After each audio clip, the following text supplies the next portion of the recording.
Americas Susan Council of the Americas are the preeminent organizations in the hemisphere. We bring together the public sector, the private sector, to have an important dialogue about most pressing issues that the hemisphere faces. We have activities in New York in this wonderful historic building of 680 Park Avenue. We have offices in Washington, D.C., in Miami, but we have something also called our Latin American Cities programs, where we travel to somewhere between 7 and 10 cities in Latin America each year.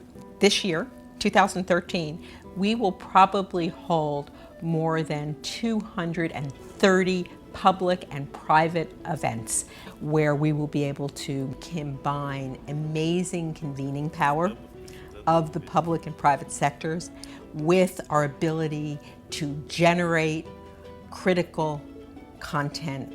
We publish 2 magazines. We publish Americas Quarterly, which also focuses on many of the major issues, and we also publish Review, which is a cultural magazine which has been around for almost 40 years. The organizations have evolved and changed. They were founded by David Rockefeller almost 50 years ago, and throughout our history, we have always tried to make an impact. I've worked in Latin America since 1976, when I went to Venezuela as a trainee at Citibank. And so throughout my years, I've done everything on the financial side that you can just about do in Latin America. And that really prepared me to come and run the Americas Society, both in terms of my understanding about Latin America, my friends in Latin America, my network in Latin America, but most importantly, my love for Latin America. I consider Susan a citizen of the Americas because she is a person who works for the relations in the Americas. So we feel that she supports very much the better understanding, and she's always pushing to cement the bonds in our region. She is always traveling around the region in order to be absolutely up to date to what is going there. So when you want to know something about Latin America, sometimes it's easy to call her, because you will get the right information in the right moment and very quickly. I first landed in Chile in January of 1983 at the worst economic crisis in the history of the country. And from that moment, I got very involved in the restructuring of the Chilean debt. So I watched and participated in Chile's economic transformation. And that was a real privilege and an honor for me. And it made an enormous impact on me as an individual, an enormous impact on me as a professional. And I can even catalog the moments in my life in terms of getting married, having children at different points in the Chilean debt renegotiation.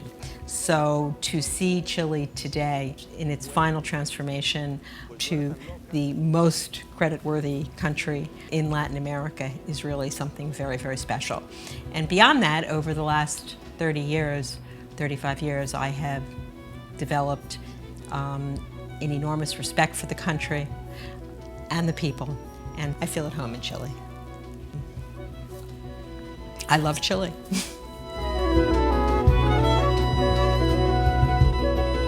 The future of the Americas Society and Council of the Americas, well, we just need to follow in the footsteps of David Rockefeller, but today's footsteps of David Rockefeller. We have to always remember to continue to do what we do. Every day we find new issues.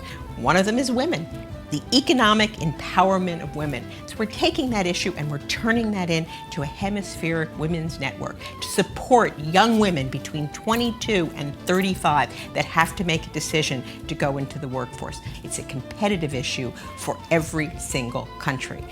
Trade, that is a traditional issue, but it's going in lots of different directions with the Pacific Alliance and the Trans-Pacific Partnership.